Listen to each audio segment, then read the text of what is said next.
عمر ابن عبدالعزیز اپنی بیوی سے کہہ رہے ہیں اگر اس ایک پیالے کے حرام دودھ کے پینے سے تیرا بیٹا میرا بیٹا بچ رہا ہے اور اگر یہ نہیں ملتا ہے تو مر جائے گا، تو اس بیٹے سے کہہ دو کہ بیٹا تیرا مر جانا تیرے باپ کو قبول ہے۔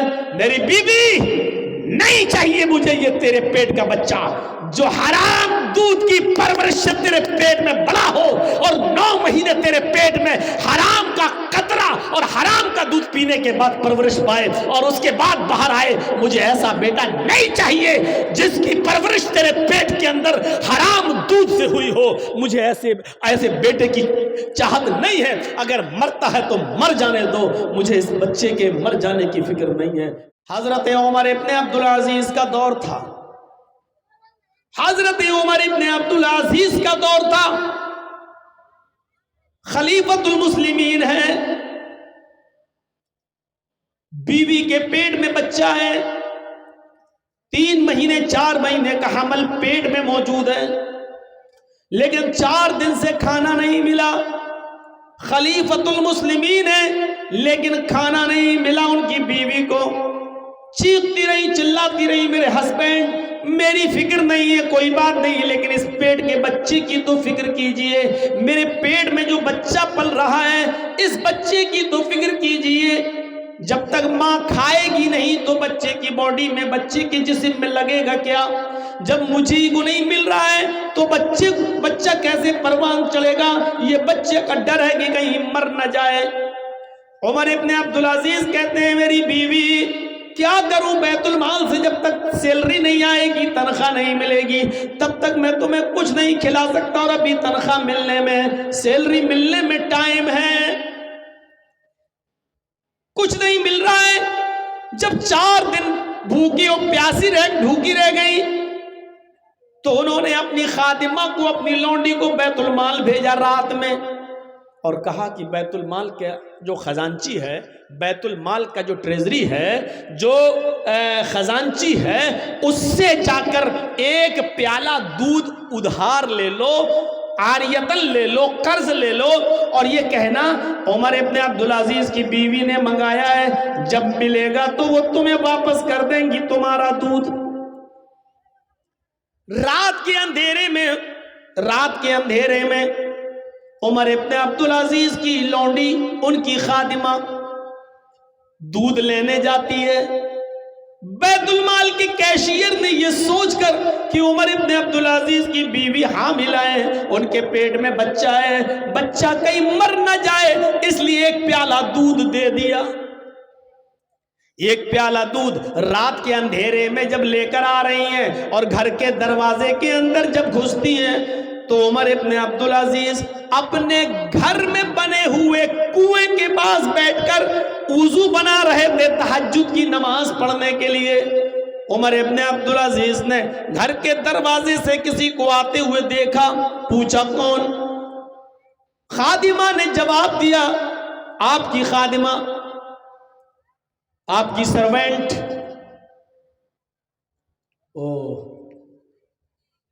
کیا چھپائی ہوئی ہو؟ اوڑھنی کے پیچھے کیا ہے؟ پہلے تو انہوں نے آنا کانی کی، جب سختی کی عمر ابن عبدالعزیز نے تو اس نے کہا یہ 1 پیالہ دودھ ہے، کہاں سے لائی ہو؟ کہا بیت المال سے لائی ہوں۔ کس کے لیے لائی ہو؟ کہا آپ کی بیوی کے لیے لائی ہوں، 4 دن سے اس نے کچھ نہیں کھایا ہے، پیٹ میں حمل ہے، ڈر ہے کہ کہیں ایسا نہ ہو کہ اگر کچھ نہ ملے تو پیٹ میں بچہ مر نہ جائے کہیں۔ اس واقعے کو سننے کے بعد ایمانداری کے ساتھ بتائیے گا،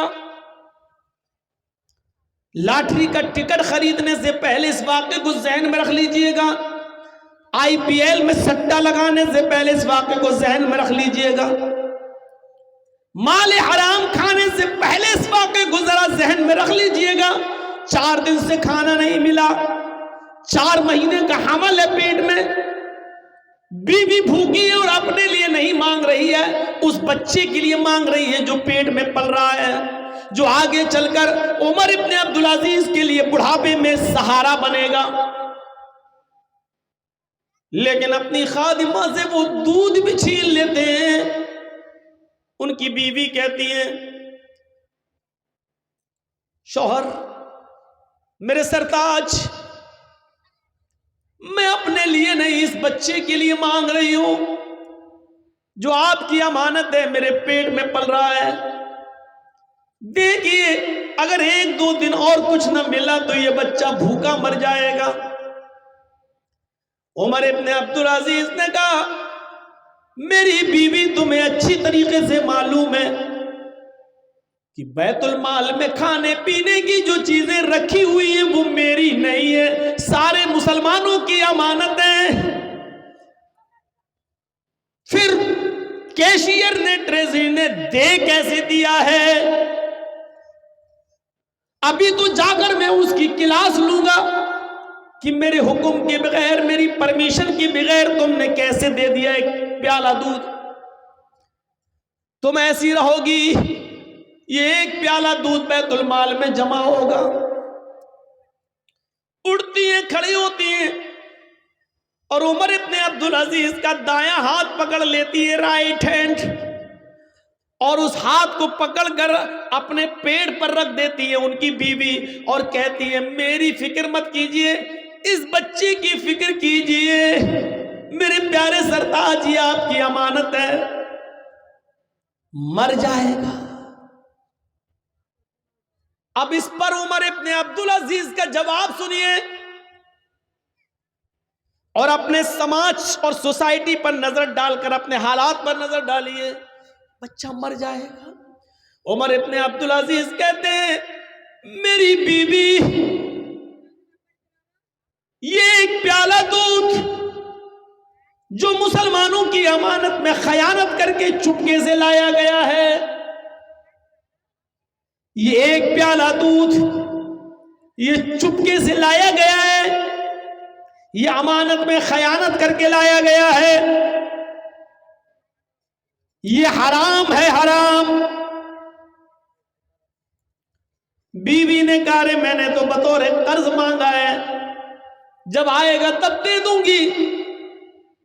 عمر ابن عبدالعزیز نے کہا جب آئے گا تب دے دو گی، لیکن سارے مسلمانوں سے اس کی اجازت نہیں لی گئی ہے، صرف خزانچی نے نکال کر اس لیے دے دیا ہے کیونکہ تم میری بیوی ہو، یہ دودھ تمہیں نہیں ملے گا۔ کا اس بچے کی بھی فکر نہیں ہے۔ عمر ابن عبدالعزیز نے روتے ہوئے کہا میری بیوی اپنے پیٹ کے بچے سے کہہ دو۔ یہاں کلیجے ہل جاتے ہیں، یہاں دل کانپ جاتے ہیں عمر ابن عبدالعزیز کے ان جملوں پر۔ میری بیوی اپنے پیٹ کے بچے سے کہہ دو، میری امانت تمہارے پیٹ میں پل رہی ہے، اس کو بول دو کہ اگر مسلمانوں کی امانت میں خیانت کر کے ایک پیالہ حرام کا دودھ تجھے پلایا جائے تب تیری زندگی بچ جائے گی، اور اگر نہیں ملے یہ حرام دودھ تو تو مر جائے گا۔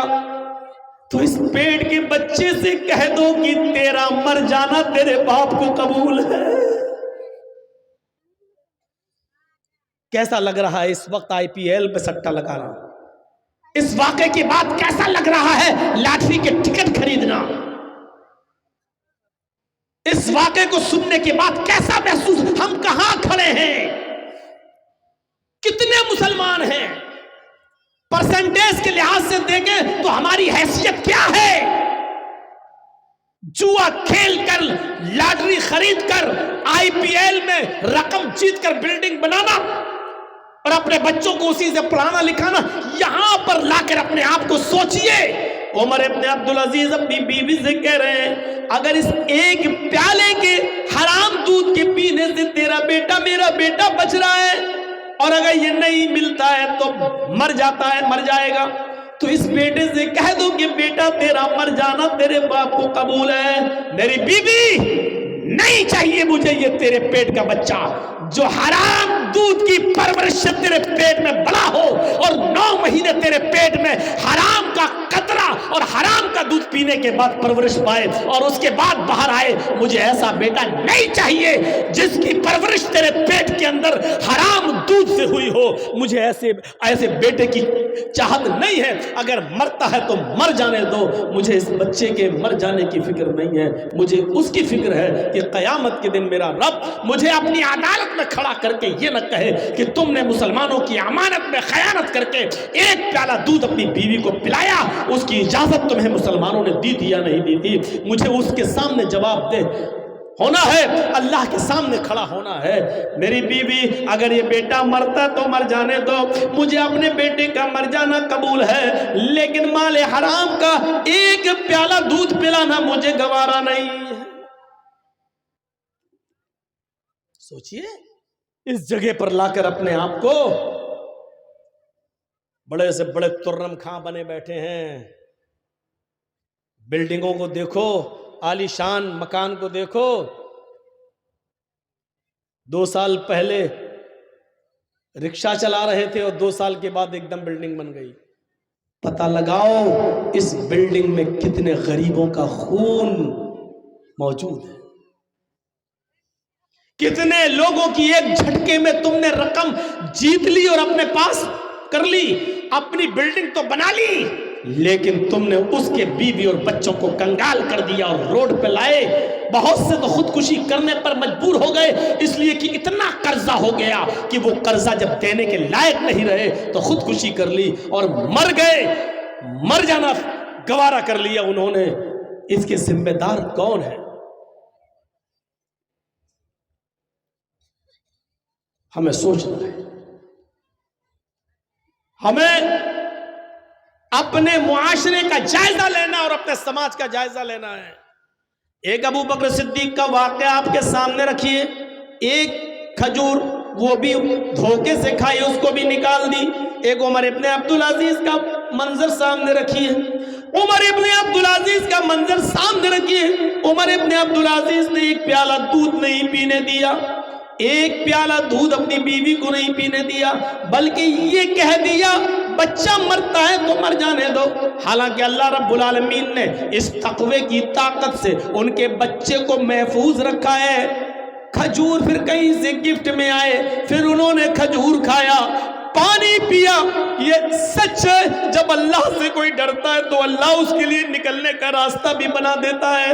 وَمَن يَتَّقِ اللَّهَ يَجْعَل لَّهُ مَخْرَجًا وَيَرْزُقْهُ مِنْ حَيْثُ لَا يَحْتَسِبُ. جو اللہ سے ڈرے گا, جو تقوی اختیار کرے گا, جو اللہ سے ڈرے گا, اللہ اس کے لیے نکلنے کا راستہ بنا دے گا. اللہ اس کے لیے نکلنے کا کوئی سبیل, کوئی راستہ نکال دے گا. ایسی جگہ سے اس کو رزق دے گا جہاں بندے کو وہم و گمان بھی نہیں ہوگا. جو اللہ سے ڈرے گا اللہ اس کے لیے راستہ نکالے گا. اللہ نے بھوکا اٹھاتا ضرور ہے وہ, لیکن بھوکا سلاتا نہیں ہے. چڑیوں کو دیکھ لو آپ, چڑیوں کو. اور سمندر میں ایک وہیل مچھلی ایسی بھی ہے جو 40 ٹن روزانہ ایک دن میں اس کی خوراک ہے. مچھلیاں کھاتی ہے, گوشت کھاتی ہے, کتنا؟ 40 ٹن ایک دن میں. 40 ٹن. وہ اتنی بڑی مچھلی ہوتی ہے کہ بڑے بڑے جہازوں کو بھی پلٹ دیتی ہے. کروٹ لی, جہاز ادھر سے ادھر ہو گیا.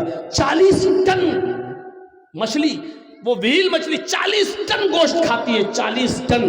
میرا رب اس مچھلی کو بھی بھوکا نہیں سونے دیتا ہے. میرا رب اس کو بھی دیتا ہے. جس کو 40 ٹن گوشت کی ضرورت ہے اللہ اس کو بھی دیتا ہے. 2 روٹی, 2 مٹھی بھات کھانے والا, 2 مٹھی چاول کھانے والے. تو اپنے بھائی کی زمین بھی اپنے نام کرنا چاہتا ہے, اس کا جوئے کے ذریعے مال بھی جیتنا چاہتا ہے, IPL کے میچ میں سٹا لگا کر اس کی کمائی پر بھی قبضہ کرنا چاہتا ہے. یہ تیرا بھائی ہے. اللہ کے نبی فرماتے المسلم اخو المسلم, مسلم مسلم کا بھائی ہوتا ہے, مومن مومن کا بھائی ہوتا ہے. جو تم اپنے لیے پسند کرو وہ اپنے بھائی کے لیے پسند کرو. وہ ایک زمانہ تھا, کسی صحابی کے گھر میں چوہے بہت زیادہ آ گئے. وہ وہ بڑا پریشان تھا اپنے چوہوں سے. تو اس نے کسی سے پوچھا یار چوہوں کا کیا علاج ہے, میرے گھر میں چوہے بہت آ گئے ہیں, کیا کروں؟ تو اس آدمی نے مشورہ دیا ایک بلی لے آؤ. ہاں یار یہ تو صحیح ہے, بلی لاؤں گا تو بلی چوہے کو کھا جائے گی, ٹھیک ہے. 3 دن کے بعد وہ آدمی پھر مل گیا, پوچھا کیا ہوا, بلی لائے؟ کہا نہیں. پھر کہا چوہے گھر میں ہیں, بلی نہیں لاؤں گا. کہا کیوں؟ میں نے تو آپ کو اچھا مشورہ دیا تھا. کہا مشورہ اچھا نہیں تھا, بعد میں نے سوچا بہت برا مشورہ تھا تمہارا. میں نے تو اچھا مشورہ دیا تھا بلی لانے کا, بلی لاؤ گے تو چوہے کو کھا جائے گی. کہا نہیں, تم نے مجھے مشورہ دیا بلی لانے کا, میں نے اپنی بیوی سے کہا, بیوی نے کہا بلی لے آؤ, اچھا مشورہ ہے.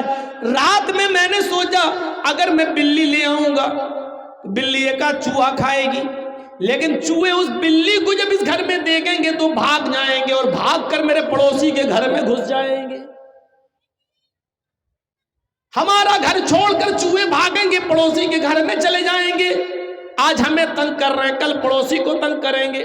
اور اللہ کے نبی نے فرمایا جو تم اپنے لیے پسند نہیں کرتے ہو وہ اپنے بھائی کے لیے بھی پسند نہ کرو. تو جو چوہے میں اپنے لیے پسند نہیں کرتا ہوں, یہ کیسے گوارا کر لوں کہ یہ چوہے بھاگ کر پڑوسی کے گھر میں چلے جائیں اور اس کو پریشان کریں.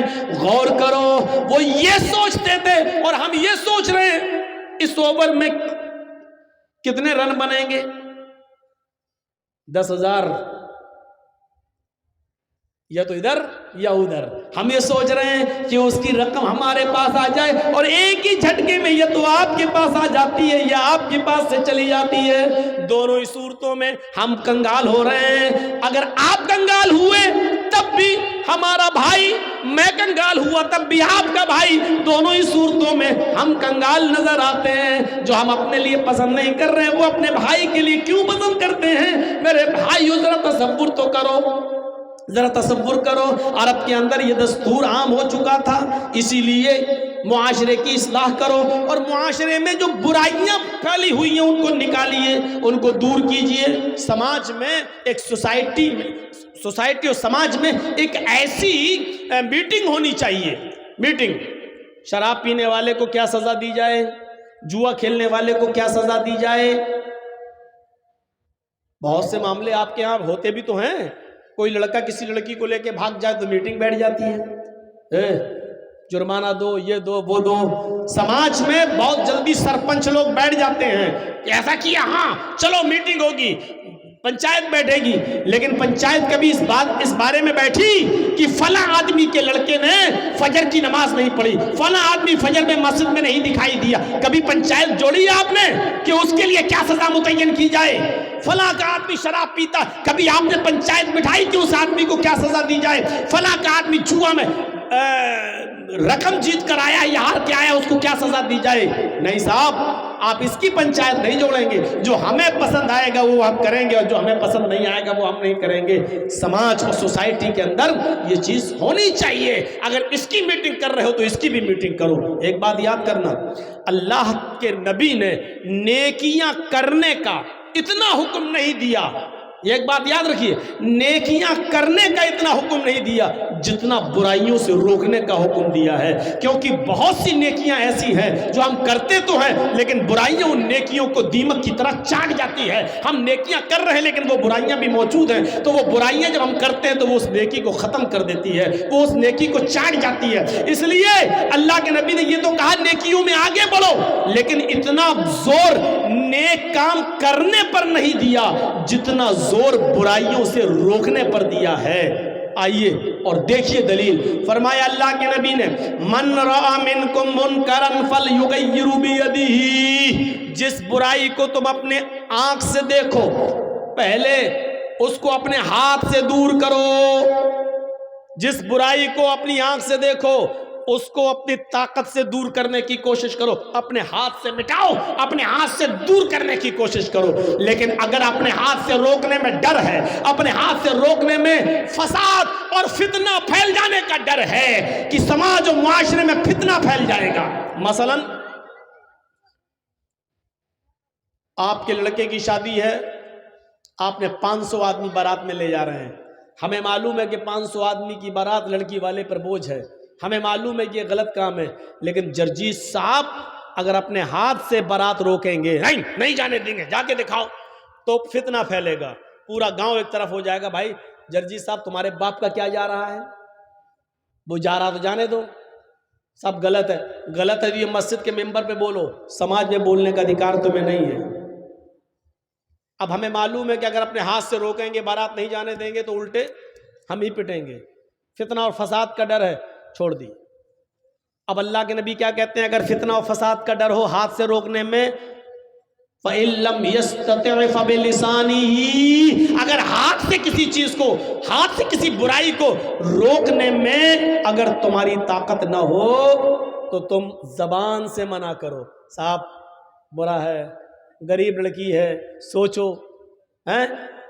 اگر تم کسی غریب لڑکی کے پاس 500 آدمی کی بارات لے کے جاؤ گے تو اور غریب لڑکیاں کیا کریں گی، یا تم کسی امیر بیٹی کی شادی میں جا رہے ہو 500 آدمی کی بارات لے کر، غریب بیٹیاں کیا سوچیں گی، یا غریب لوگ اپنی بیٹیوں کے بارے میں کیا تصور کریں گے، آپ زبان سے کہیے۔ لیکن کبھی کبھی زبان سے بھی کہنا فتنہ ہو جاتا ہے، ایسے موقع پر اگر آپ زبان سے کہیں گے تو لوگ کیا کہیں گے، اے مولانا یہ تیرا اسٹیج نہیں ہے، یہ مسجد کا ممبر نہیں ہے جو تم بولنے آئے ہو، چلو یہاں سے ہٹو۔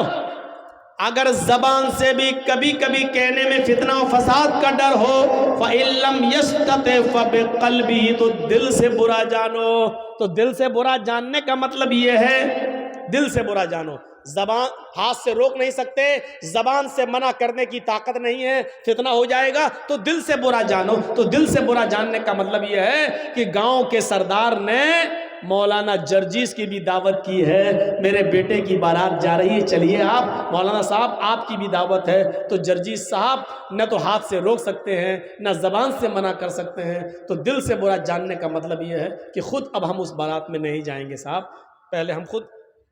آج یہ تیسرا درجے کا ایمان، ذالک اضعف الایمان، آج گھٹیا سب سے کمتر درجے کا ایمان بھی آج ہمارے پاس نہیں ہے، تیسرے درجے کا ایمان بھی آج ہمارے پاس نہیں ہے۔ حضرت عمر فاروق نے ایک آدمی کا پیجامہ ٹخنے سے نیچے یہاں لٹکتا ہوا دیکھا تھا، یہاں، ایک بات یاد رکھیے گا، حدیث کے الفاظ ہیں، قیامت کے دن اللہ رب العالمین اس آدمی پر، اس شخص پر رحمت کی نظر نہیں ڈالے گا جس آدمی کی لنگی، پینٹ، پیجامہ ٹخنے سے نیچے ہوگا۔ ٹخنا سمجھتے ہیں نا، یہ اس سے نیچے جو ہوگا، اس سے نیچے،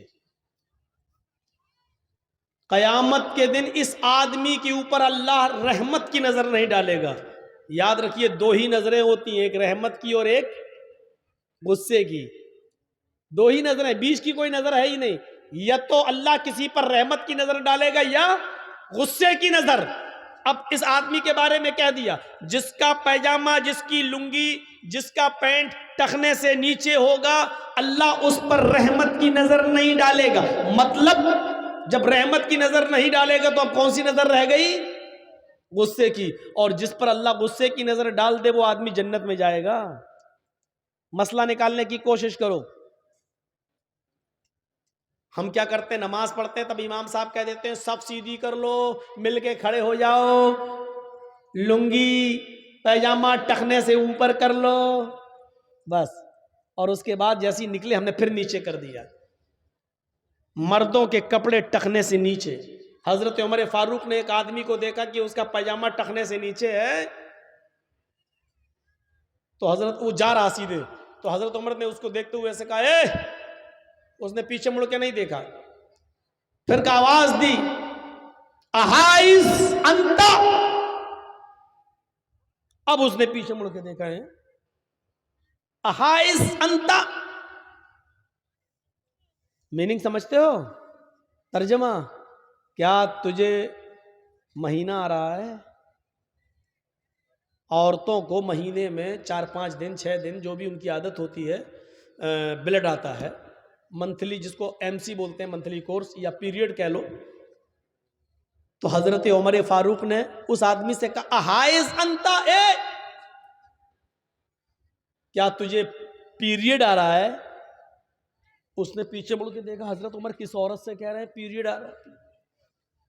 کہا امیر المومنین کس سے کہہ رہے ہیں؟ کہا کہ انتا کہہ رہا ہوں سب تب بھی سمجھ میں نہیں آ رہا ہے. احائز انتا, تجھ سے کہہ رہا ہوں, کیا تجھے پیریڈ آ رہا ہے, مہینہ آ رہا ہے؟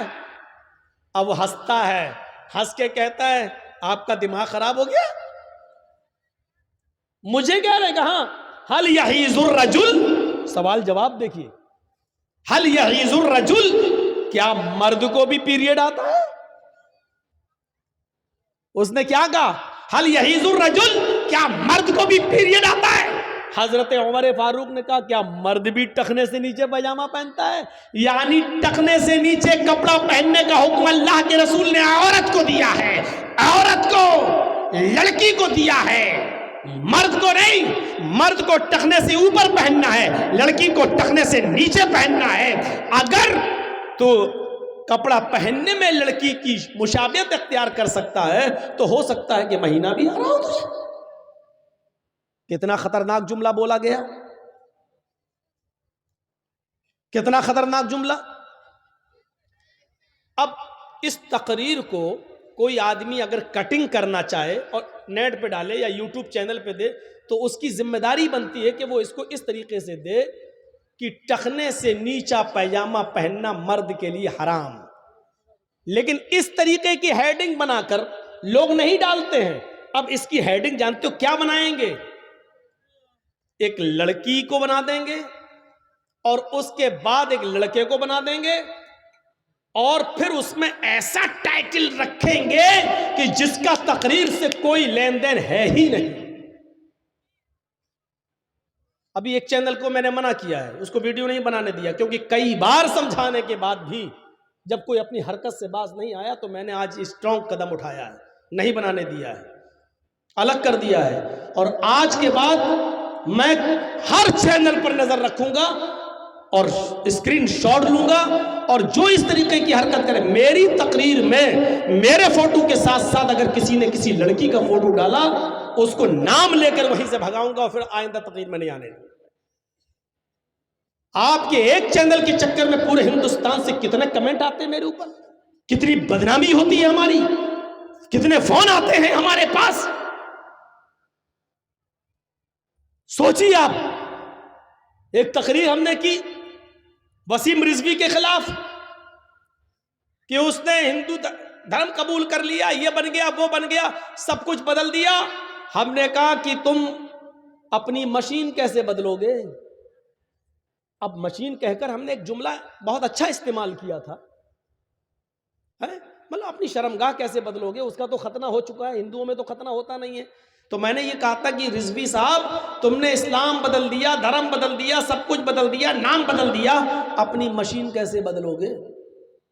اتنا میں نے کہا, یوٹیوب چینل والوں نے پوری کی پوری مرد کی شرمگاہ تک بنا دی اس میں, اور یوٹیوب پہ ڈال دیا کہ یہ مشین یعنی اپنا لنگ کیسے بدلے گا. ختنہ بتائیے, ہماری تقریریں عورتیں بھی سنتی ہیں, لڑکیاں بھی سنتی ہیں, اور تم وہ چیز بنا رہے ہو جس چیز کو روکنے کے لیے جلسے کروائے جا رہے ہیں اور تقریریں کی جا رہی ہیں شرم و حیا پیدا ہو, اور وہ چیز صرف اس لیے کہ تمہارے پاس چند روپے آنے لگے, چند ٹکے تمہارے پاس آنے لگے. سب نظر رکھوں گا آج, اور یہ ایک ایک چینل کو اس طریقے سے اب ہم ہٹاتے جائیں گے, منع کرتے جائیں گے, پھر کسی بھی جلسے میں ہم نہیں آنے دیں گے. آپ تقریر بنائیے, ڈالیے یہ جو ہم نے دیا ابھی ٹخنے سے نیچے پائجامہ, اب آپ ڈالیے اس میں کیا ٹخنے سے نیچے پائجامہ پہننا مرد کے لیے جائز ہے. مولانا جرجیس ڈالیے, آپ میں منع نہیں کروں گا, لیکن اب آپ یہ کہو اس پہ ہیڈنگ بنا دو, مرد کو بھی کیا مہینہ آتا ہے, مرد کو بھی کیا پیریڈ آتا ہے, اور اس میں مرد کے ساتھ ایک لیڈیز کی بھی تصویر بنا دو. اس بات کی ہم پرمیشن اب بالکل نہیں دیں گے. آپ کتنی مطلب آپ خوش رہیے اور پورے ہندوستان سے ہم بدنامیاں اٹھاتے رہیں کہ جرجی صاحب آپ منع نہیں کرتے. کیسے آ جاتے ہیں یہ آپ کے جلسوں میں ایسے لوگ, کیسے یہ ان کی ہمت کیسے بن پڑتی ہے. یہ سب طریقہ ڈالنے کا, اور سب طریقے سے لوگوں کو اس طریقے کی ہیڈنگ ڈالی جائے گی, اس طریقے کی ٹائٹل بنائے جائیں گے. پھر آپ اندازہ لگائیے. ایک بار میں نے کہہ دیا شیو لنگ کے اوپر تقریر کر دی ہندو دھرم کے بارے میں, شیو لنگ, تو انہوں نے شنکر جی بنا دیا اور ان کا لنگ بھی بنا دیا. یہ حالتیں ہو رہی ہیں. ہم نے پردے پر تقریر کی کہ اسلام کا پردہ یہ ہے، تو آپ نے ایک ایسی لڑکی بنا دی فوٹو میں کہ اس کے سینے کو آپ نے بالکل اٹھا ہوا دکھا دیا، اور اس کو آپ نے نیپکن اور بالکل آپ نے اس کو پینٹی میں دکھا دیا، اس کی ران کھول دی اور کہا مولانا جرجیس نے بتایا کہ پردہ کیسے ہونا۔ ارے پردہ بتایا، تم نے ننگی لڑکی کی تصویر بھی میرے تصویر کے ساتھ لگا دی۔ یہ کون سی بےہودگی ہو رہی ہے چینل والوں کی طرف سے؟ یہ شرم آنی چاہیے ان لوگوں کو کہ آپ یہ اسلام کی دعوت دے رہے ہیں۔ آپ سوچتے کہ یہ سب دیکھ کر لوگ سنیں گے، اور جو چیز آپ ہیڈنگ ڈالتے ہیں اس کا تقریر سے کوئی تعلق ہی نہیں ہوتا ہے، کوئی تعلق نہیں ہوتا ہے، ہیڈنگ آپ وہ ڈالتے ہیں۔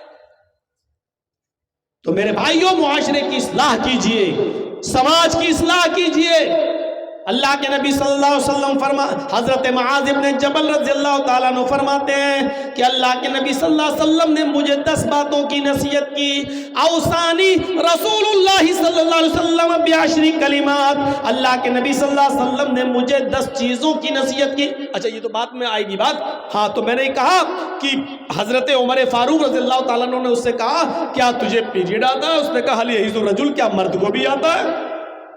تو کہا کیا مرد بھی ٹخنے سے نیچے پیجامہ پہنتا؟ اس کے بعد چھری منگائی اور اپنے ہاتھ سے اس کا پیجامہ کاٹ دیا۔ اس نے کہا میں گھر میں سیدھے کر لوں گا، گھر میں چھوٹا کر لوں گا۔ فرمایا نہیں، اللہ کے نبی صلی اللہ علیہ وسلم نے فرمایا کہ جس کا جو برائی اپنی آنکھ سے دیکھو پہلے اپنے ہاتھ سے دور کرو، لہٰذا مجھے ہاتھ سے دور کرنے کی طاقت ہے میرے اندر۔ سب کے سامنے اس کا پیجامہ ٹخنوں سے اوپر کر دیا اور پیجامہ کاٹ دیا۔ ٹھیک ہے، آپ معاشرے میں ایسا نہیں کر سکتے ہو، گاؤں میں ایسا نہیں کر سکتے ہو، لیکن کم سے کم اپنے گھر میں تو ایسا کر سکتے ہو۔ آپ اپنے بچوں کو تو آپ خود تو ایسا کر سکتے ہو۔ آپ اپنی بیٹی اور اپنی بیوی اور اپنی بہنوں کو تو آپ پورا کپڑا پہنا سکتے ہو، پورا سوٹ دلا سکتے ہو۔ آپ کی بیٹیاں کم کپڑے کیوں پہن رہی ہیں؟ آپ کی بیوی ایسی ساڑی کیوں پہن رہی ہے کہ ساڑی پہننے کے بعد اس کے پیٹ کا حصہ دکھے، اس کی ناف دکھے، اس کی پیٹھ دکھائی دے؟ ایسا کیوں ہو رہا ہے سماج میں، سوسائٹی کے اندر؟ حضرت عمر فاروق رضی اللہ تعالیٰ عنہ ایک بار رات کی تاریکی میں گشت کرنے نکلے کہ دیکھیں کہ کون بھوکا ہے، کون کھایا ہوا ہے۔ جب رات کی تاریکی میں گشت کرنے نکلے تو ایک مکان سے ایک عورت کے گانے کی آواز آ رہی تھی، ایک مکان سے ایک عورت کے گانے کی آواز آ رہی تھی، اور وہ عربی میں جو گنگنا رہی تھی اس کا اردو میں ٹرانسلیٹ یہ ہوا، اس کا اردو میں ترجمہ یہ ہوا، کاش آج نضر ابن حارث مجھے مل جاتا، کاش آج نضر ابن حارث مجھے مل جاتا تو آج کی رات وہ میرے پاس ہوتا اور اس چارپائی کے چرمرانے کی آواز آ رہی ہوتی، یعنی میں اس کے ہم آغوش ہوتی، میں اس کے ساتھ آج ملتی، میں اس کے ساتھ جسمانی تعلقات قائم کرتی۔ کاش نضر ابن حارث مجھے مل جاتا اور میں نضر ابن حارث کو رات میں اپنی چارپائی پہ بلاتی، اپنے بستر پر اس کو اپنے ساتھ سلاتی۔ حضرت عمر فاروق نے مکان کا نمبر نوٹ کر لیا، صبح ہو کر اپنے قاصد کو، اپنے میسنجر کو بھیجا اور کہا اس عورت کو بلا کر لاؤ۔ جب وہ عورت عمر فاروق کے پاس لائی گئی، جب وہ عورت عمر فاروق کے پاس لائی گئی تو عمر فاروق نے کہا کل تم یہ گانا گنگنا رہی تھی، اس کا کیا مطلب ہے؟ اس نے پہلے تو منع کیا۔ حضرت عمر نے جب چابک نکالا، جب کوڑا نکالا، کہا کہ دیکھو اس آواز کو میں نے اپنے کانوں سے سنا ہے، نضر ابن حارث کون ہے؟ کیا تعلق ہے تمہارا؟ کہنے لگی امیر المومنین، میرا شوہر میدان جنگ میں شہید ہو گیا، قتل کر دیا گیا، شہید ہو گیا، ابھی تک پھر میں نے کوئی دوسری شادی نہیں کی ہے۔ نضر ابن حارث کو میں لائق کرتی ہوں، میں پسند کرتی ہوں۔ پوچھا نضر ابن حارث کون ہے؟ اس نے نضر ابن حارث کا نام بتا کر اس کا ایڈریس بتایا کہ فلاں فلاں جگہ رہتا ہے۔ کہا اچھا یہ بتاؤ کہ نضر ابن حارث میں تم نے ایسا کیا دیکھا ہے کہ جس کی وجہ سے تم اس کی اوپر فریفتہ ہو گئی ہو، تم اس کی اوپر مائل ہو گئی ہو؟ نوجوانوں سنو، سلمان خان کی طرح بال رکھنے والوں سنو، اس عورت نے جو چیز بتائی وہ غور سے سنو. اس نے کہا امیر المومنین نضر ابن حارث کوئی بہت خوبصورت آدمی نہیں ہے، کوئی بہت خوبصورت لڑکا نہیں ہے، ہاں لیکن اس کے سر کے بال بہت اچھے ہیں، اس کے آگے کے بال بہت اچھے ہیں، ہم اس کے بالوں پر فریفتہ ہو گئے ہیں، ہمیں اس کے بال پسند ہیں اور بالوں کی وجہ سے وہ مجھے پسند ہے. فرمایا نضر ابن حارث کو بلایا جائے. میسنجر گیا، قاصد گیا، نضر ابن حارث کو بلایا گیا. ان سے کہا گیا اے نضر ابن حارث اپنے بال دکھاؤ. نضر ابن حارث نے امامہ اتارا اور اپنے بال دکھائے تو نضر ابن حارث کے بال آگے سے بڑھے ہوئے تھے، یہاں مطلب یہاں سے ٹھیک یہاں بڑھے ہوئے تھے. ہوتا نا ایسے بہت سے لوگ کرتے رہتے ہیں، عادت ہوتی ہے کبھی کبھی، یہ اسٹائل ہوتی ہے آگے کے بال یہ. تو اللہ حضرت عمر نے کہا اوہ یہ زلفیں ہیں تمہاری. اے نضر ابن حارث تمہاری زلفوں نے، آگے کے تمہارے ان بالوں نے مدینے کی عورتوں کو فتنے میں ڈال دیا، مدینے کی لڑکیوں کو فتنے میں ڈال دیا. نائی کو بلوایا، حجام کو، باربر، آؤ ادھر. کہا کیا ہوا؟ ان کا ٹکلا کرو. کہا امیر المومنین میں تو اس عورت کو جانتا ہی نہیں ہوں کون ہے، اب وہ اگر میرا نام لے رہی تو میں کیا کروں؟ کبھی کبھی ہوتا ہے ایک طرفہ محبت. وہ کہہ رہا ہے نضر ابن حارث میں تو جانتا ہی نہیں ہوں کہ کون ہے، ارے وہ میرا نام لے رہی ہے تو اس میں کیا کروں، میں گیا تو نہیں ہوں. تو امیر المومنین نے کیا کہا؟ نضر ابن حارث تمہاری بات ٹھیک ہے لیکن سبب تو تمہارے بال ہیں، نہ تمہارے آگے کے یہ بال اتنے بڑے ہوتے نہ مدینے کی عورتیں فتنے میں پڑتی، لہذا تمہارے بال کاٹے جائیں گے. ان بالوں نے فتنے میں ڈال دیا. کھڑے میں ٹکلا نہیں کرانا چاہتا ہوں. کہا تم نہیں کرانا چاہتے تو کیا ہوا؟ تمہارے بالوں نے مدینے کی عورتوں کو فتنے میں ڈال دیا، اس برائی کو میں مٹا کے رہوں گا. اور پکڑا ان کو، بیٹھ، بٹھایا اور اس طرح چلوا کے ٹکلا کر دیا. ہو گیا ٹکلا. اب وہی امامہ اٹھایا اور ان کے سر پہ باندھ دیا. لو چلو. اتفاق دیکھیے کبھی کبھی ہوتا نا، ٹکلا کرنے کے بعد جب امامہ باندھا تو پہلے سے زیادہ خوبصورت لگنے لگی. ابھی مدینے کی ایک عورت ان کے اوپر مر رہی تھی، اب جو دیکھتی وہ مرتی ہیں. اتنا خوبصورت، اتنا خوبصورت، 10 عورتیں ان کے اوپر مرنے لگیں. حضرت عمر فاروق نے پھر بلایا اے نظر ادھر آؤ. کا کیا ہوا؟ تمہارے بال کاٹنے کے بعد بھی ہم ناکام رہے. کہا پھر اب کیا کرو گے؟ گردن کاٹو گی میری؟ حضرت عمر ہنستے ہوئے کہتے ہیں تمہاری سمامے نے اور تمہاری اس خوبصورتی نے ہی مردوں کی، مدینے کی عورتوں کو فتنے میں ڈال دیا، لہذا اب تمہیں اس مدینے سے نکالا جا رہا ہے، اب تم اس مدینے میں نہیں رہو گے اور میں تمہیں مبلغ بنا کر، داعی بنا کر یہودیوں کی یا عیسائیوں کی بستی میں بھیج رہا ہوں. تم عیسائیوں کی بستی میں داعی بن کر جاؤ گے اور یاد رکھنا یہودی اور عیسائی کی بستیوں میں جانے کے بعد تمہیں وہاں کی لڑکیاں فتنے میں نہ ڈال دیں. یاد رکھنا تمہیں اپنے کام سے کام رکھنا. اگر وہاں کی لڑکیاں فتنے میں پڑ جائیں، تم سے عشق و پیار کرنے لگے تو تم ان کو اسلام کی دعوت دینا، تم ان کو اسلام کی تعلیم بتانا، تم ان کو نماز بتانا، تم ان کو روزہ بتانا، تم ان کو اسلام کی دعوت دینا.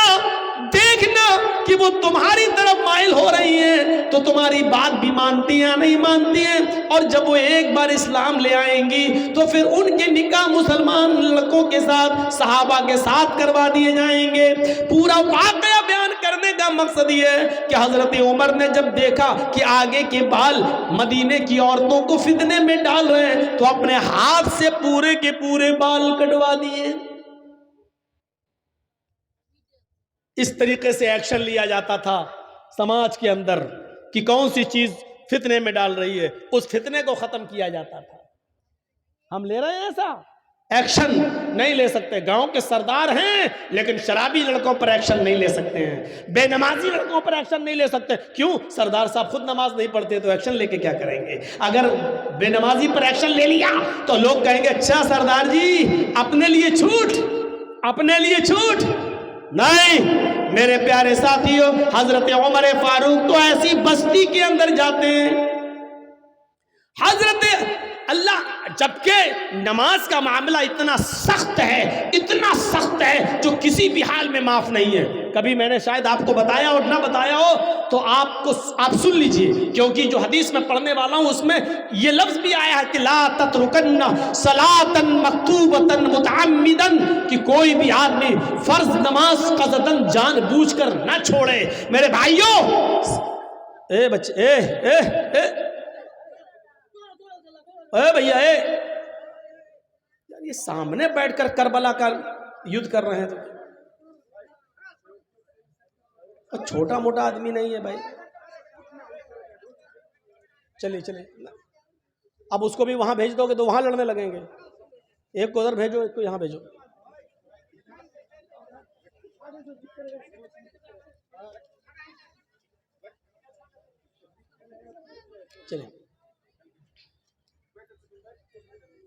چلیے تو نماز کا معاملہ اتنا سخت ہے. ایک بات سن لیجئے بہت اچھی طریقے سے, نماز کا معاملہ اتنا سخت ہے جو کسی بھی حال میں معاف نہیں ہے. یہ تو سب نے بتایا ہوگا, معاف نہیں ہے.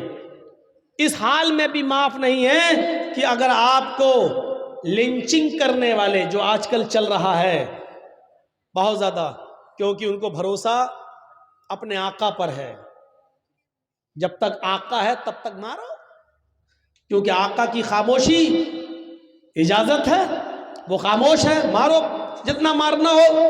تو اگر لنچنگ کرتے وقت لوگ ہاتھ پیر باندھ دیں, یہ کرسی سے ایسے یہ باندھ دیا اور ڈنڈے مار رہے ہوں, لاٹھی مار رہے ہوں اور آپ چیخ رہے ہوں, چلا رہے ہوں, ایسی پوزیشن میں آذان کی آواز آنے لگے یا نماز کا وقت ہو جائے, آپ کہو گے مولانا ایسی پوزیشن میں کون نماز پڑھ لے گا, لیکن نماز اس پوزیشن میں بھی معاف نہیں.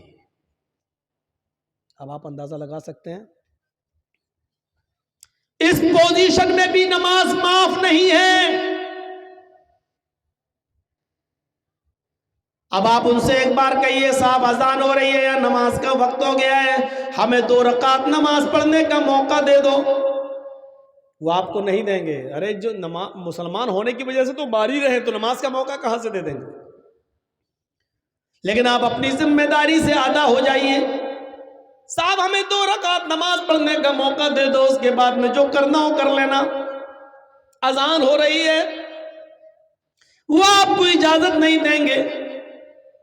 اب آپ وضو نہیں بنا سکتے کیونکہ ہاتھ پیر بندھے ہوئے ہیں, آپ وضو نہیں بنا سکتے کیونکہ ہاتھ پیر بندھے ہوئے ہیں. اب آپ نیت سے وضو کیجئے, نیت سے وضو. اگر میرے ہاتھ کھلے ہوتے تو میں وضو کرتا, یہ لوگ مجھے مار رہے ہیں, وضو کی طاقت نہیں ہے میرے اندر, لہٰذا میں نے وضو کی نیت کر لی ہے. نیت سے وضو ہو گیا, دل میں نیت کر لیجئے میں نے وضو کر لیا. اب آپ اللہ اکبر نہیں کہہ پائیں گے, قبلے کی طرف چہرہ نہیں کر پائیں گے, اس لیے کہ انہوں نے کرسی سے آپ کو باندھ رکھا ہے یا پیڑ سے باندھ رکھا, درخت سے کسی ٹری سے آپ کو باندھ دیا ہے. تو جس طرف آپ کا چہرہ ہے اسی طرف نیت قبلے کی کر لیجئے. اگر میں کھلا ہوا ہوتا تو میں قبلے کی طرف چہرہ کرتا, اے اللہ میں قبلے کی طرف چہرہ کرنے کی پوزیشن میں نہیں ہوں, میں نے دل میں ہی قبلے کی نیت کر لی ہے. اب آپ اللہ اکبر نہیں کہہ پائیں گے, دل سے نیت وضو کی, دل سے قبلے کی طرف چہرہ اور دل.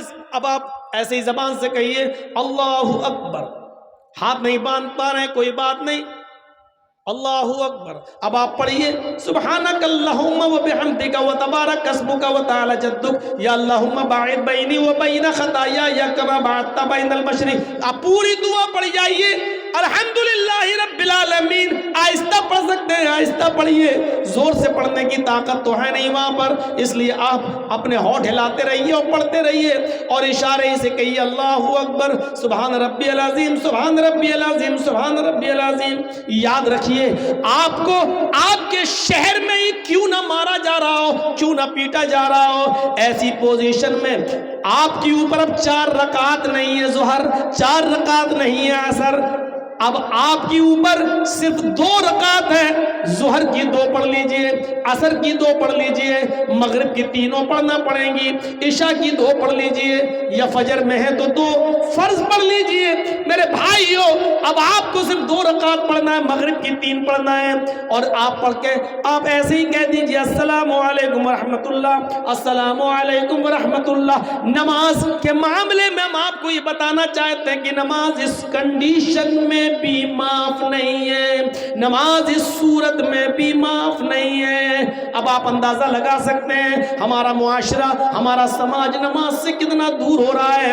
اوصانی رسول اللہ صلی اللہ علیہ وسلم بعشر کلمات، حضرت معاذ ابن جبل کہتے ہیں کہ ہمیں اللہ کے نبی صلی اللہ علیہ وسلم نے 10 باتوں کی وصیت کی، 10 باتوں کی نصیحت کی، ان 10 باتوں میں سے پہلی بات یہ تھی اے معاذ لا تشرک باللہ شیئا ان قتلت او حرقت، اے معاذ اللہ کے ساتھ کسی کو شریک مت کرنا، اللہ کے ساتھ کسی کو ساجی مت ٹھہرانا، اگرچہ تمہیں قتل کر دیا جائے یا جلا کر راکھ کر دیا جائے، ان قتلت بھی پڑھا ہے بہت سے لوگوں نے، ٹکڑے ٹکڑے کر دیا جائے، او حرقتا یا جلا کر راکھ کر دیا جائے، اپنے آپ کو جلا لینا، ٹکڑے ٹکڑے کرا لینا، لیکن اللہ کے ساتھ شرک مت کرنا۔ غیبی مدد کرنے والا اللہ ہے، کسی بندے کو مت ماننا، بیٹا بیٹی دینے والا اللہ ہے، کسی بندے میں تصور مت کرنا، دعاؤں کا سننے والا اللہ ہے، کسی مخلوق میں یہ تصور مت کرنا، ساری کائنات کو سننے والا اللہ ہے، یہ کسی مخلوق میں مت ماننا، ہر چیز کا علم اللہ کو ہے، یہ کسی مخلوق کے اندر مت ماننا۔ شرک کس کو کہتے ہیں؟ شرک کہتے ہیں اللہ کی صفات کو کسی بندے کے اندر تسلیم کرنا، جیسے اللہ سننے والا ہے، اب آپ کہو گے ہم بھی تو سننے والے ہیں، ہاں ٹھیک ہے، آپ سننے والے ہیں، لیکن ہم میں اور اللہ میں کیا فرق ہے؟ اللہ بیک وقت پوری کائنات، پوری دنیا میں جو بول رہا ہے سب کو سن رہا ہے، یہاں تک کہ اس زمین کے نیچے بھی اگر کوئی مخلوق زندہ ہے، سمندر کی تاریکیوں میں مچھلی، مگرمچھ اور کچھوے وہ زندہ اور چیخ رہے ہیں یا بول رہے ہیں، تو اللہ ان کو بھی سن رہا ہے۔ یہ صفت کسی بندے کے اندر، کسی پیر کے اندر، کسی ولی کے اندر، کسی بزرگ کے اندر نہیں مانی جا سکتی ہے۔ اگر ہم نے ایسا ہی کسی بندے کو مان لیا تو یہ ہوا اللہ کے ساتھ کسی کو شریک کرنا، اور اللہ کو یہ چیز برداشت نہیں ہے۔ آپ اپنی بیوی کی تھوڑی سی بے غیرتی برداشت نہیں کر سکتے؟ ایک بات بتائیے، بشٹم نگر کا اگر کوئی آدمی دلی میں رہتا ہو، کام کرتا ہو، اور 1 سال کے بعد بشٹم نگر آتا ہو، اور دوسرا آدمی یہاں سے دلی گھومنے گیا اور آپ سے ملا، اور جب وہ بشٹم نگر آنے لگا تو آپ نے کہا لو یار گھر جا رہے ہو نا گاؤں کہ ہاں، لو 1 ساڑی لے جاؤ میری بیوی کو دے دینا۔ آپ نے 3000 کی، 4000 کی، 5000 کی خوبصورت ساڑی خرید کر اپنے دوست کو دی کہ تم گاؤں جا رہے ہو بشٹم نگر، جا کے میری بیوی کو دے دینا یہ۔ اب آپ کا دوست ساڑی لے کر جب بیوی کے پاس آیا آپ کی بیوی کو ساڑی دیتا ہے کہ لیجیے آپ کے ہسبینڈ نے ساڑی دلی سے بھیجی ہے، تو بیوی کا کیا فرض بنتا ہے؟ کس کی تعریف کرے، شوہر کی یا ساڑی دینے والے کی؟ شوہر کی تعریف کرے گی کیونکہ اس نے بھیجی ہے۔ لیکن اب وہ شوہر کی تعریف نہ کر کے ساڑی دینے والے کی تعریف کرے، ماشاءاللہ کتنے اچھے ہیں آپ، اتنی دور سے میرے لیے ساڑی لے آئے۔ ارے اس نے تو بھیجا، لے کے تو آپ آئے ہیں نا، آئیے چائے پیجیے، اور گھر کے دروازے کے ساتھ ساتھ دل کے دروازے بھی اس کے ساتھ کھول دے۔ اور آپ کو اگر پتا چل گیا دلی میں بیٹھے بیٹھے کہ کم بخت ساڑی تو میں نے دی اور تعریف اس کی کر رہی ہے، اس کو چائے پلا رہی ہے، گھر میں گھسڑ رہی ہے، داخل کر رہی ہے، اس کو ضرورت سے زیادہ لفٹ دے رہی ہے، فون کر کے اس کو شکریہ میرا ادا کرنا چاہیے کہ نہیں آپ بہت اچھے ہیں، اتنی دور سے بھی آپ اتنا میرا خیال رکھتے ہیں، اور بجائے اس کے کہ وہ میری تعریف کرے، میں جو ساڑی دے رہا اس کی تعریف کر رہے، آپ دلی میں سن لیں گے اگر یہ خبر تو آپ تحقیق بھی نہیں کریں گے کہ ہاں تک صحیح ہے، وہیں سے بیٹھ کے فون کریں گے، اے کون بولی چڑے ڈائن، ساڑی میں نے بھیجی تعریف اس کی کر رہی ہے، طلاق طلاق طلاق، دی گولی تینوں دھائے سے طلاق طلاق طلاق۔ آپ اپنی بیوی کی اتنی سی بے غیرتی برداشت نہیں کر سکتے کہ ساڑی آپ دے رہے ہیں، دوست لا کر دے رہا ہے، آپ کو چھوڑ کر بیوی آپ کے دوست کی تعریف کر رہی ہے، تو سوچو اور تصور کرو کہ اللہ رب العالمین اس بے غیرتی کو کیسے برداشت کرے گا کہ میاں اور بیوی ملتے ہیں، اس قطرے کے اندر اس کو نطفہ ہم بناتے ہیں، مضغہ ہم بناتے ہیں، جمع ہوا خون ہم بناتے ہیں، گوشت کا لوتھڑا ہم بناتے ہیں، ہڈی ہم بناتے ہیں، ہڈی میں گوشت ہم پہناتے ہیں، آنکھیں ہم بناتے ہیں، دماغ ہم بناتے ہیں، کھوپڑی ہم بناتے ہیں، ہڈی ہم بناتے ہیں، انگلی کے پور ہم بناتے ہیں، دماغ میں ہزاروں تاروں کا کنیکشن ڈال کر آنکھوں میں روشنی ہم دیتے ہیں، ان کو ٹیوب لائٹ ہم بناتے ہیں، سوچنے سمجھنے کی صلاحیت ہم دیتے ہیں، اس اندھیری کوٹری کے اندر اس بچے کو آکسیجن میں پہنچاتا ہوں، سارے کام ہماری قدرت کرتی ہے، ہماری کاریگری کرتی ہے، اور 9 مہینے کے بعد جب بچہ ماں کے پیٹ سے باہر آ جائے تو کہہ دو کہ بریلی والے نے دیا، کچھوچا والے نے دیا، پھلواری شریف والے نے دیا، بدایوں والے نے دیا، فلاں نے دیا، فلاں نے دیا، فلاں نے دیا۔ سوچو سب ہم کریں، سب ہم کریں، اور نام ہماری کسی بندے کا لیا جائے، اللہ رب العالمین بھی اس بے غیرتی کو برداشت نہیں کر سکتا۔ فرمایا لا تشرک باللہ شیئا ان قتلت او حرقت، اللہ کے ساتھ کسی کو شریک مت کرنا، چاہے جلا دیا جائے، چاہے ٹکڑے ٹکڑے کر دیا جائے۔ ولا تعقن والدیک وان امراک ان تخرج من اہلک ومالک، دوسری چیز اللہ کے نبی نے فرمائی کہ تم اپنے ماں باپ کا کبھی دل نہ دکھانا، ان کی نافرمانی مت کرنا۔ ولا تعقن والدیک وان امراک ان تخرج من اہلک ومالک، اگرچہ وہ تمہیں حکم دیں کہ تم اپنے اہل و عیال کو چھوڑ دو اور اپنا مال و دولت یہیں چھوڑ کے نکل جاؤ۔ ہم نے جو کمایا، جرجیت صاحب نے جو بھی کمایا اپنی محنت سے کمایا، اور میرے باپ یہ کہے اپنی کمائی یہیں رکھ اور چل نکل ہمارے گھر سے بھگ، اس کے باوجود ہمیں اپنے ماں باپ کی نافرمانی نہیں کرنا ہے، زندگی بھر کا کمایا ہوا مال اپنے باپ کے قدموں پہ ڈال کر، اور وہ کہے نکل ہمارے گھر سے، تو ہمیں نکلنا پڑے گا۔ وَإِنْ أَمَرَاكَ أَن تَخْرُجَ مِنْ أَهْلِكَ وَمَالِكَ، اگرچہ وہ تم دونوں کو، وہ دونوں تمہیں حکم دیں، وَإِنْ أَمَرَاكَ، اگرچہ وہ دونوں یعنی ماں اور باپ دونوں تمہیں حکم دیں کہ تم نکلو، اپنے اہل و عیال کو چھوڑ دو، اپنی بیوی کو طلاق دو، یا اور اپنے مال و دولت کو چھوڑ دو اور جاؤ یہاں سے، تو تمہیں اس کنڈیشن میں بھی اپنے ماں باپ کی نافرمانی نہیں کرنا ہے۔ حضرت ابراہیم علیہ السلام جب اپنے بیٹے اسماعیل سے ملنے گئے تو کیا کہا تھا؟ اسماعیل علیہ السلام شکار کھیلنے کے لیے گئے ہوئے تھے جنگل میں، بیوی نکل کے آئیں، دیکھا ایک بڈھا کھڑا ہے، کہا السلام علیکم، کہا وعلیکم السلام، کہا اسماعیل کہاں ہیں؟ کہا وہ تو جنگل میں گئے شکار کرنے۔ کہا اچھا بیٹا یہ بتاؤ کہ گھر میں گزر بسر کیسی چل رہی ہے؟ تو اسماعیل علیہ السلام کی بیوی نے کہا بہت بری کنڈیشن ہے، صبح کھا لو تو شام کو نہیں ملتا، شام کو کھا لو تو صبح نہیں ملتا، بہت برا حال ہے۔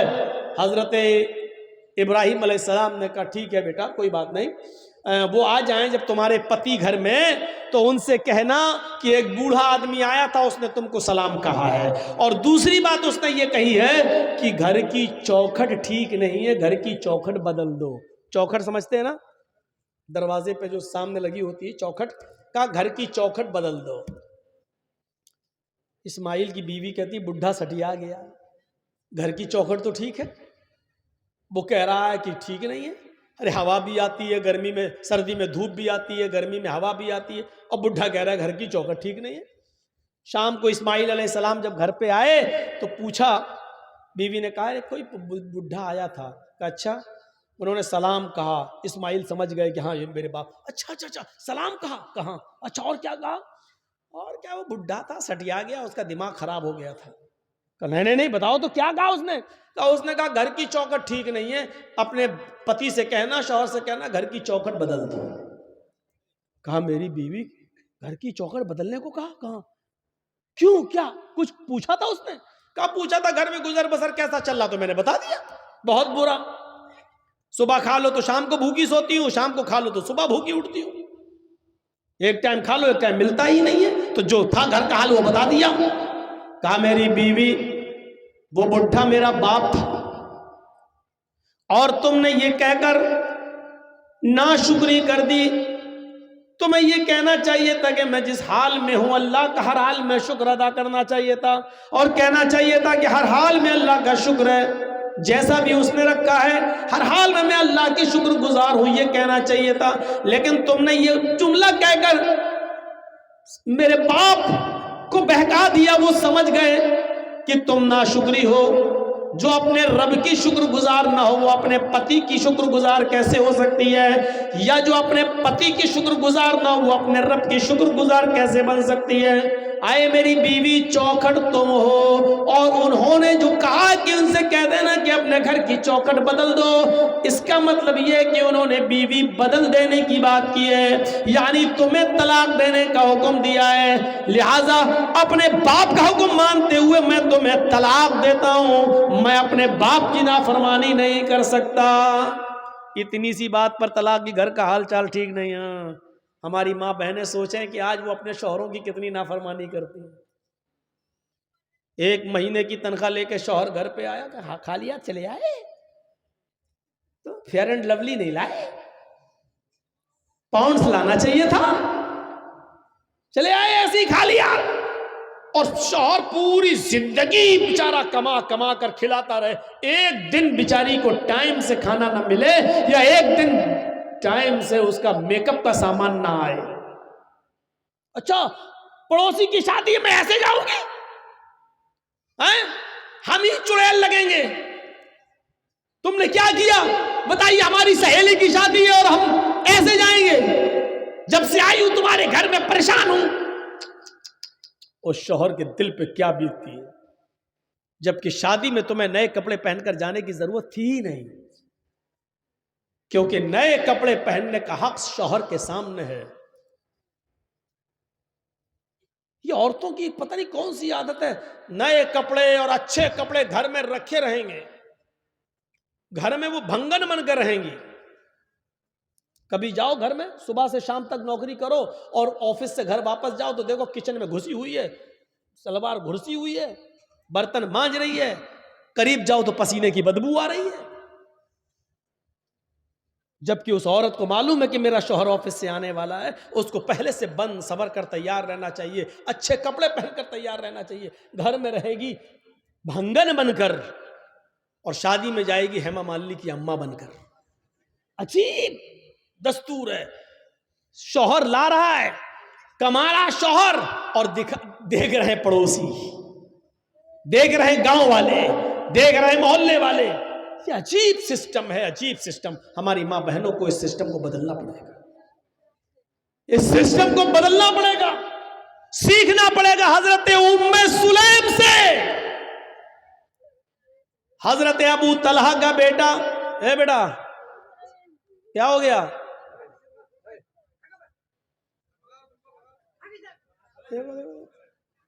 ارے کیا ہوا، پیشاب لگ رہا تو جاؤ نا، کہ یہی کرو گے، جاؤ جاؤ، شادی ہو گئی تمہاری، تب کس لیے جا رہے ہو یار. کوئی بڑا آدمی جائے تو چلو شادی شدہ ہے جا رہا ہے، گھر آرڈر نہیں ہوگا بیوی کا، یہ بیچارہ بچہ جا کے کیا کرے گا، اور جا رہا تو آیا کیوں.